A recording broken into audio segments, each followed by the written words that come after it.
Hello ছাত্র ভাইয়েরা, আসসালামু আলাইকুম।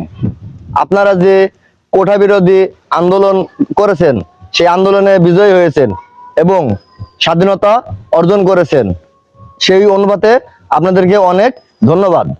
আপনারা যে কাঁচামাল দ্রব্য সামগ্রী, যে নিত্যপণ্যের দাম আপনারা নির্ধারিত একটা রেট করে দিয়েছেন, তো এই রেট অনুসারে আমরা তো মাল পাইতেছি না। তো আপনারা শুধু রেট দিয়ে থাকলে হবে না, এটাকে রেট দিয়ে থাকলে হবে না, এটা আপনারা বাজারে গিয়ে যাচাই বাছাই করতে হইব এবং দেখতে হইব যে আসলে ব্যবসায়ীরা কি ঠিকমতো আপনাদের দেওয়া রেটের দামে কি বিক্রয় করতেছে না, বা না তারা তাদের দামে বেচতেছে। এটাকে শুধু রেট নির্ধারিত করে দিয়ে থাকলে হবে না।